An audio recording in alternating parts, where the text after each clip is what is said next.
I'm going to just say this. If you're over there in the land of witchcraft and wizardry and you're reading the tarot, shouldn't it be telling you something about what's about to happen to you? That's what I would think. Get it, don't be timid when you in it, love a bonus, give along, need it.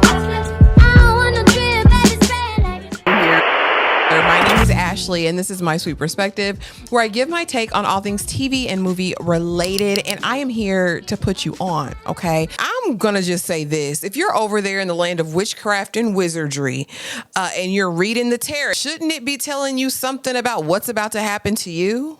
That's what I would think. Intro, you guys, welcome back to the channel. We are back to talk Mayfair Witches season 2. I guess I'll do a brief recap of episode 1, but mainly I'm here to talk about episode 2, 10 of Swords. Now, y'all, I don't venture over there in them streets. Y'all know over here we are saved and sanctified and filled with the Holy Ghost. However, we are watching this because it's a part of Anne Rice's immortal universe, and I stand Anne Rice. From Interview with a Vampire, which y'all know we love down. If you haven't watched those videos, go back and run up the lives, the uploads. Such a fun time. Can't wait for season 3. But here we are. Alas, we have ventured over into the Mayfair territory. We reviewed the first episode last week. Go check out that live as well. And tonight we will be back to talk episode 2. But I wanted to come out and just see if y'all were here for these videos, because I definitely took some notes. And let's just get into it. Let's talk about it, recap, and of course my thoughts. I don't want this to be a hate review.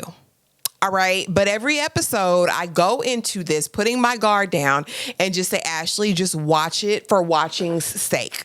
Don't put too much into it, girl. Don't go deep with the criticism. And I'm pissed off every single time. I don't know if she, AKA Rowan, the actress, Alexandra Daddario, is channeling Bella, AKA Kristen Stewart, especially in episode 2. I didn't want to say it. Somebody, I don't know if it was EJ, I don't know if it was Tyra, but somebody said that she was channeling Bella, and I can't unsee it. I can't unhear it. I can't unfeel it, especially when she's having these weird conversations with Lasher. But if you missed episode 1, you guys, here's what happened in a nutshell. She, we know, had given birth to Lasher at the end of season 1. And so now over the course of 3-4 days, Lasher goes from being an infant to a full-grown man, and he is out terrorizing the other Mayfair people, the cousins, the second cousins, the third cousins, all in New Orleans. He's unalive, that's his spree has started. Okay. Rowan decides she's going to lock him in the basement like he's not ancient familiar spirit who has been plaguing the family, who's just now taken on human form. She's not acting like he's that. And so of course he escapes. He absconds from the basement and finds out that the woman he killed was a Lucy Mayfair. She's reached out to Sam Lark. She calls him Lark. I think his name is Sam. He's a geneticist, and she has gotten some of his blood because she wants to get to the bottom of it. Girl, what are you getting to the bottom of, Rowan? You made a deal with the devil for powers to turn on light switches and spark flames. Okay, do ding dong. And apparently now to heal, because after all is said and done, she wants to go back into neurosurgery, which is her profession, which I never would have believed it. Not how she acts. Okay, so basically she gets some of Lasher's blood, sends it to Lark. You do me this favor, do me this solid. He's like, I haven't seen you in years. Sorry about your mom and all the passing and all that. Okay, Sip is trying not to get his memory wiped from Albrecht. He is putting his memories in Bibles so that he can recollect them if the Talamasca decides to wipe his memory, because again, he can't be trusted. There is a mystery inside the mystery, and I wish we would lean more into that, because that would give me what I need. Okay, anyway, let's start with episode 2. That's pretty much all. And we met Moira, who is my new favorite character. I'm hoping she brings something else to the show. She is the daughter of, what's the heifer's name? Alicia daughter, Tessa's older sister, the Tessa who died when Lasher didn't show up for her in season 1. And she's a mind reader, formidable. Rowan wants to shake her hand, and she's like, "Ho, out of my face. Where is Lasher? Because why did he abandon my sister? Oh, he can't be seen right now. We know Dottie Jean is there running interference, telling Lasher, don't tell her then. You got secrets, baby. You can tell me, but don't tell Rowan." Episode 2, we are meeting of this chick reading the tarot. Okay, she's reading the tarot. She pulling all the cards. Like I said, I don't go off over there. That's not my business. So she gets a call, and I'm like, who is this man's voice? I don't know this man. Harpo, who this man? Unless it's another person on the outside who was watching the Mayfairs, because he says basically, Gifford, what's going on? She's like, something's going on over there with that family. I don't know what it is, but you know, it's headed their way. And my thing is, girl, if you reading the cards is telling you all this, why didn't it tell you that Lasher was about to go over there, get in your goodie box and take you out? Because at the end of the day, my biggest issue remains Lasher. Because Lasher is not charming. Lasher is not attractive. He is not steam heat, honey. It is not giving anything that makes me want to drop my drawers. Now, you'd have brought Louis over here. You'd have brought Lestat over here. Another story. If you gave Sip a backbone, maybe Sip.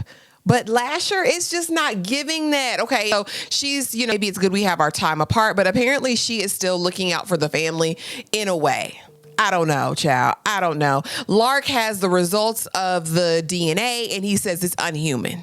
And he said, you know, sample probably got mixed up, you know, run it again. And she's like, yeah, I can't stop this. This is my journey. I need to understand what's going on. Rowan is perpetually a user and perpetually just as dumb as a box of rocks.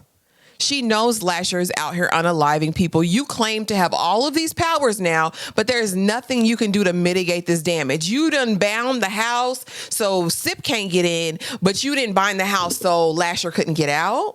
In this whole episode, all we're seeing you do is light fires and I mean, call down lightning. Okay, it was cool or whatever. But girl, these powers are not amounting to a hill of beans in my book.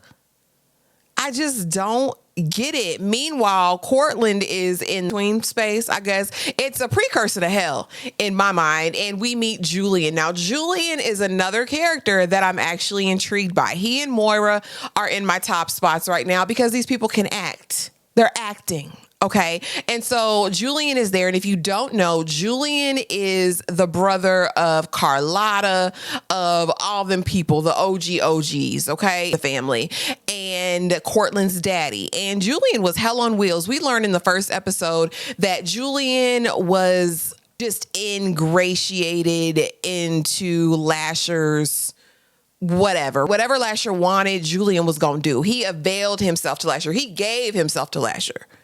Whatever that means, because they don't expound on that. But we know that he was head, shoulders, whatever Lasher needed, he was going to do. Especially as we're reading, Rowan's reading the past journals of her aunties.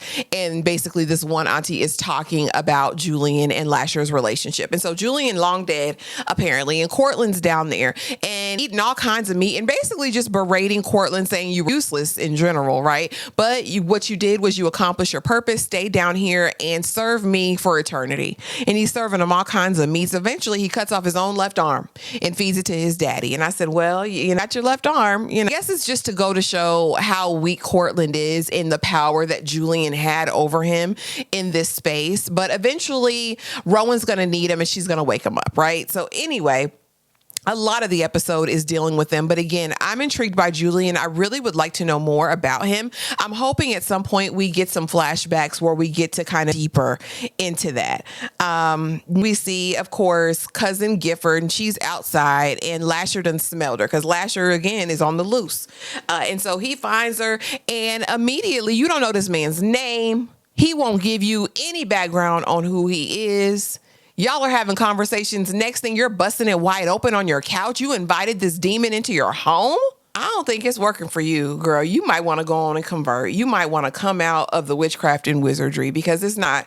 It's a setup for failure for you, sis. It's not, it didn't work for you, okay? So he literally beats it up, okay? And apparently her guts fall out. Now, what I'm like not understanding is why they're not showing the unalivings exactly what he's doing to these women. We're gonna go there, and this is horror, right? It's horror, thriller. Why not just go there and show us what Lasher is doing? Because it was my understanding that Lasher, when he took human form, wasn't supposed to have any of his powers. So how is he unaliving these people? He's got a strange obsession with milk. He gets up, he drinks the milk. She starts screaming, crying out on the couch. He goes, because it's like a delay. He goes and sees her guts out and like, with me. And I'm like, you took her out. Like, Lasher, what's the point?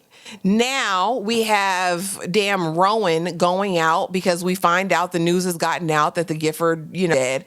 And they're all out there trying to we find out that Gifford is a Mayfair as well. And Rowan is out there calling out Lightning Child, having this conversation with Lasher. And in the after show, they have the audacity to say that there was chemistry there. Oh, it was so intense, such chemistry. It was not giving any of that. I don't know if we're watching the same show. I don't know what the showrunner, what the directors, I don't know what they're seeing when they're watching this. It's not giving that. Oh, no, I'll help you. It's fine. Love you. No, you don't. I know you don't. You're right. I don't. Someone needs to control you. And you've got all this power, yet Lasher seems to escape you every single time. The Talamasca, Albrecht, Sip basically come to the conclusion we need to get somebody who's got access to the house, who can get us close to Lasher because he is an unknown variable. We need to get him into custody, right? And so who else but Moira? So later in the episode, we do see Sip and Moira sit down and have a conversation. I don't know what's going to come of this. Sip, don't you pursue none more than Mayfair people. Sip, find you somebody else to screw. Somebody else. And Moira's like, well, okay, I guess I'm not, true believer, right? Sip later also meets with the woman we met season 1 who basically saves him of the dream that he's stuck in. And she's basically like, something's going on weird with me. Like, I can't remember certain things. I have holes in my memory. And he's like, you've been erased. Albrecht does it. And she's like, but you're still friends. You're still in the Talamasca. Yeah, I'd rather have him with me than against me. So we find out that that's Albrecht's power. Again, y'all, I need details on the Talamasca. I guess I'm going to have to end up reading this damn book. I'm going to have to read the books because the way I feel like they have perverted and bastardized what the Talamasca was supposed to be, an impartial organization that watches the affairs and doesn't get their hands dirty. Their hands are all in this. And I basically says he doesn't want to hurt them, yet he's hurting them. Yeah, you do. You're an ancient familiar spirit. You know exactly what you're doing. I don't believe anything is different with that. What's her name? Rowan meets with her sister, honey, Courtland's other daughter, and is basically like, I'm going to wake him up. She says, don't. I thought you killed him. She said, no, I couldn't.